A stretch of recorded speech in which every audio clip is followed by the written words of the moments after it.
Yun, magandang araw po sa atin lahat. Ito po ang inyong Kuya EG. Ayan, ang pera o baso. Nagsisimula na po. Tayo mag-iikot, maghahanap na maglalaro kung maswerte sa pera o baso. So ngayon po, nasa kali tayo. Maghahanap po tayo na po pwedeng maglaro. Sino po maabutan natin na naway matulungan po natin siya sa ating maliit na paraan. Sa mga makukuha niya at makapalalunan niya, makatulong para sa kanya. Kaya abangan niyo po kami ha. May mga nasisilip na po kami sa kali. Ang target po natin ngayon, sana po makakita tayo ng mga vendor sa kali na matulungan natin. Yan po, abangan niyo po kami ha.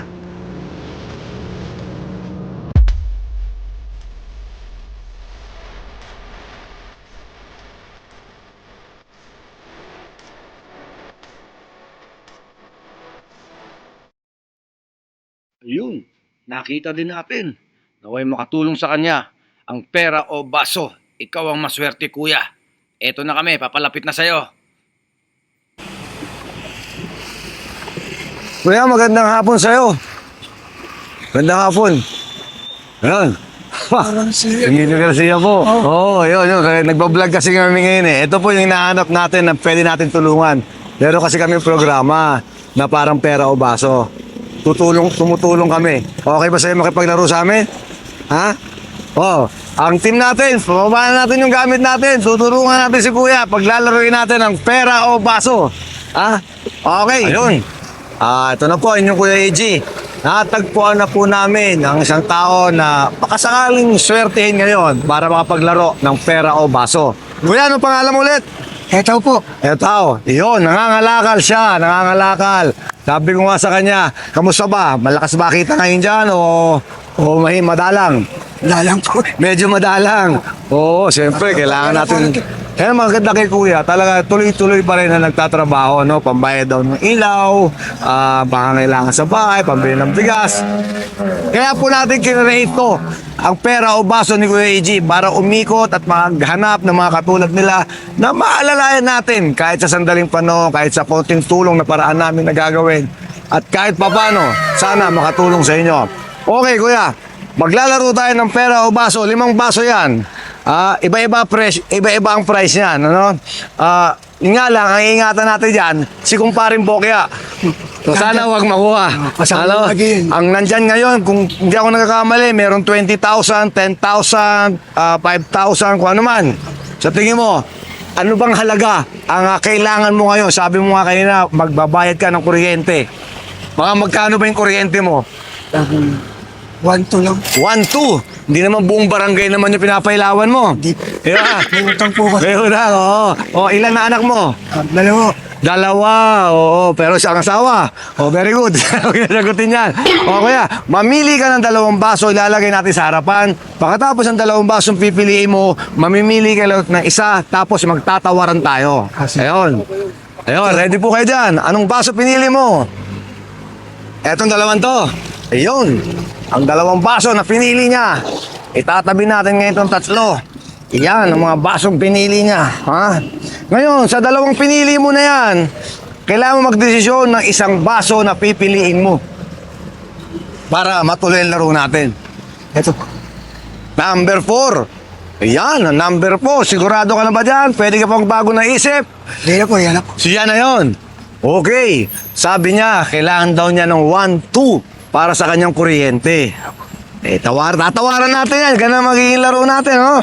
Pwede mong perahin na lang o pwede laman ng baso ang pipiliin mo. Siyempre, nangangailangan tayo. Minsan ang hirap talaga, di ba? Nangangalakal tayo, kahanap tayo ng ating panggasto sa bahay. Baka sakali ang pera o baso ni Kuya EG makatulong kahit sa maliit na pamamaraan. O, tawaran ko na agad ng 1-2. Pera o baso? Baso po. Baso! Aba, matibay. Pambayad na ng kuryente yun, ha? Ayaw pa niya. Mukhang, tingin ko, milyonaryo to eh. Kasi talagang, 1,500. 1,500. Pera o baso, Kuya? Baso po. Baso pa rin. Kailangan na kailangan mo ng pera, pero baso ka pa rin. Matapang, malakas sa loob. Tama yan, di ba? Bakit yung number na yan nakuha mo? Meron bang dahilan yan? Bakit number 4? Sa namatay ko pong nanay. tatay mong nanay, 4. Okay, kitirami kami ng ha. Anyways, sige, gawin natin. Magkano ba tawad ko na? 1.5. 1.5. Aba, medyo maliit nga naman. Gawin natin 2,000. Pera o baso? Baso po. Baso pa rin. Aba. Baso pa rin. Talaga, subukan natin. Bubuksan na ba natin? Gusto mo ba? O gusto mo, buksan mo na natin yung isa. Yung hindi mo pinili. Sige po. Yung hindi mo pinili ay ang laman. Tingnan natin ha. Parang ayaw magpabukas. Ay, ang laman niya ay nakikita niyo po ba? Nakita dito ka sa harapan kuya. Nakikita mo ba kung ano laman? Ano laman? Ayan na po. Ito po ang hindi na napili. 3,000. Magaling si kuya. Magkano na offer? 2,000. 2,000 mo lang ba? Gawin natin 2,500 kuya. Pera o baso? Baso po. Baso pa rin. Baso kung baso. Sabi nga. Diba? Okay. May bokeh dyan. Di lang nga natin alam kung nasaan. Ano? Mamaya magbubukas tayo ulit ng isa para dyan. Subukan natin buksan sa number 3. Okay. 2,500 na po ang tawad. Ayaw pa ni kuya. Tignan natin kung talagang para sa kanya. Anong laman ng number 3? Kuya, anong laman ng number 3? Anong laman ng number 3? 10,000 pesos. Ay, ang 10,000 na yun, baka bokeh na itong kalaban natin. Naku po. Inay, pero kahit ganon. 3,000 kuya, pera o baso? Baso po. Baso pa rin. Okay. Hindi pa lumalabas si Bokya. Nasaan kaya si Bokya? Di ba? Buksan natin itong isa. Tingnan natin kung ano laman para dalawa na lang ang matitira. No? Ito ang laman ng isa, kuya. No?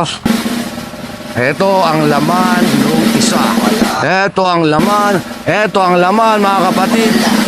5,000 pesos. Oh my God!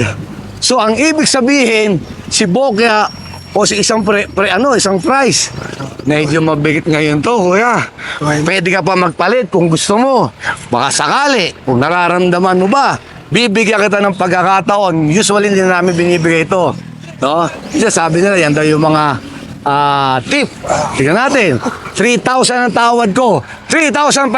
Pera o baso? Baso po. Baso pa rin. Ngayon, kung bibigyan kita ng pagkakataon mamili, kasi kalaban natin si Bokya, sayang ang 3,500, baka umuwi tayo ng luhaan. Isip. Pwede ka pa magpalit kung gusto mo. Pam. Isip. Hindi namin alam kung nasaan yan. Pero wala pa si Bokya. Hindi pa lumalabas. Mabigat na kalaban si Bokya. Sa kalaban. Sa 3,500. Hindi pa. Ayaw pang sumuko ni kuya. Pwede ka magpalit ng baso kung gusto mo. Ha? Hindi po, yan na po. Yan na yun. Opo. Okay. 3,500. Yun. Medyo kinakabahan ka ba? Medyo po. Baka naman ikaw may altapresyon. Wala naman. Wala naman. 5,000 pesos. Pera o baso? Ba? 5,000. Mahirap yata pulutin dito. 5,000. Ganyan kami. Talaga nagbibigay kami ng... Sa lahat, hindi ng pa mga... na 5,000. Ha? Baka maubos na po lahat. Hindi po. Baka maubos na lahat to. 5,000. Oo nga. Hindi po mo. 5,000. Pera o baso? Sipin mo maigi kalagayan mo, di ba? Oo. Kasi ang kinakatakot ko dyan, si Bokya. Baka masayang. Pera o baso? 5,000 pesos! Baso. Baso pa rin sa 5,000. Bakit kuya? Hindi ka nanginayang sa 5,000? Nanginayang po. Nanginayang pero lalaban ka sa Bokya? Opo. Yun po lang ang chance ko. Yun lang ang chance mo. Magandang idea yan. Yun lang ang chance mo. Bibigyan po ako So pagkakataon. 5,000, ano na mga mabibili mo? Dami na po. Ano na po ako ng... Pagbili na agad ako ng bigas. Sa kalahating sako. Kalahating sako na, kasi 5,000 yun eh. Pero ang tanong kasi, pag Bokya, wala tayong mabibili. Opo. Kahit na lang po ulit. Kahit na lang ulit. Sayang yung mga tsansa na dumarating, biglang lumapit sa'yo, biglang nakita ka, 5,000 offer, ayaw mo pa. Kung gagawin natin, 5,500 pesos para pandagdag. 5,500. Ayaw kasing mapokya. Sayang ang pagod. Pera o baso, kuya? Nako, Tarages. Ang chance mo na, Diyos ko po. Bakit kasi may bokya pa? Yun na nga. Kaya bang po natira yata? 5,500 na yon, kuya. Pera o baso? Pero na lang ako. Ayun, ako po, Diyos Kailangan ko po po. eh. Nakasigurado ka na ba dyan? Eh, Sa wala. pera o baso? Pero syempre po, no, mga kababayan Maliwanag natin. na po yan eh. Oo. Dahil, siyempre, aanin mo ang agilang lilipad-lipad sa sisiw ng hawak ng iyong mga kamay. Yan. Diba? Maliit man, Maliit. pero makakatulong. Ang problema kasi natin talaga dito, si Paring Bokya. Sino po ba talaga dyan si Bok? Ay, yan ang hindi natin alam. Kaya nga tinatanong kita, tutuloy tayo, magpapalit tayo ng baso para wala tayo sisihan. Di ba? Tayo naglalaro lang, nagsasaya at tumutulong kahit papano. Salamat po. So, huling tanong, 5,500, pera o baso? Pera na po. Para... Sigurado ka na dyan, kuya, pakisigaw mo nga. Pera na po. Pera na, 5,500. Sigurado ka na ba? Yan na yun. Bokya kasi nakakainis eh. Okay, bubuksan natin po yung isa. Ang pinagpalit. Ano gusto mo? Magsasabay tayo ng bukas? So, kung ano magiging laman, sa'yo to, sa akin to. 5,500 ang pinili po ni Kuya. Tama rin naman. Opo. Di ba? Pera is pera na. O, tignan natin. Ayan yung pinili mo. Opo. So, pera po ang pinili niya sa halagang 5,500. Eto na po, sabay tayo, dahan-dahan lang. Dahan-dahan lang po. Dahan-dahan lang po. Dahan-dahan lang po. 1, 2, 3, go! Oh, naman! Ito pala si Bokya. Nako, inay. Sayang, inay. But anyway, wala namang katalo-talo. Congratulations sa'yo. 5,500, 5,000. Magkano naman yan? 20,000. Sabi ko na, inay. Sana tinuloy-tuloy mo na, no?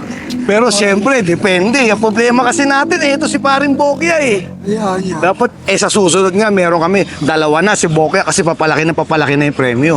So, mahirap din. So, yun. Ayan po. Ito po ang inyong Kuya Eddie. Kuya, maraming salamat sa iyo. Naway makatulong ang aming kaunting halaga. Ang 5,500, ibibigay po natin ngayon yan. Nagpapapalit lang sila. Apo. So, ano po masasabi mo sa experience? Ay, talaga pong nakakaba. Nakakaba. Po, eh nga lang po talagang may kalaban po si Bokya. Okay ba eh. Kahit naman ako nasa lugar mo, talagang paper miss na ako dun. 5,500, Talaga 5,500. pagkakataon eh. Ito yung pagkakataon. Tsaka biglang dumating lang, di ba? Nagkakalakal ka lang, bigla kami dumating, nakita ka namin. Alam ko nga, pagbabawalan niyo ako at gano'n ano. Aba, hindi. Kasi marami po kasing lugar dyan pagka, oy ba? Bawal, hindi. Natempuhan ka namin, nakita ka namin, naramdaman namin na kailangan kahit papaano. Kaya ito kami, ang pera o baso. So, ano masasabi mo? Ay, maraming salamat po sa pera o baso. Yun. Kuya Eji. Yes. Thank you po. Ito na, ang kanya na panalunan. Kuya, 1,000, 2,000, 3,000, 4,000, 5,000, 5,500. Nakita mo naman talaga. Pasalamat pa rin tayo sa Diyos kasi may dumating na grasya. Ay, Di ba? salamat po. Yun, thank you kuya, maraming salamat. Ayan po ang pera o baso. Nakakatuwa, nakakataba ng puso dahil Hindi na ako nakatulong mamulot. ulit tayo sa Hindi na ating ako, mga masakit na kababayan. Huwag ka na mga lakal. Hindi na. Pwede ka na umuwi. Masakit na bewang ko. Masakit na bewang niya. Ito po ang kanyang hanap buhay. Kita niyo naman. Yan ang magandang irespeto ng mga tao at kabilib-bilib. Talaga naman. Tamang pamumuhay pa rin ang ginagawa nila. Salamat na marami ulit, kuya.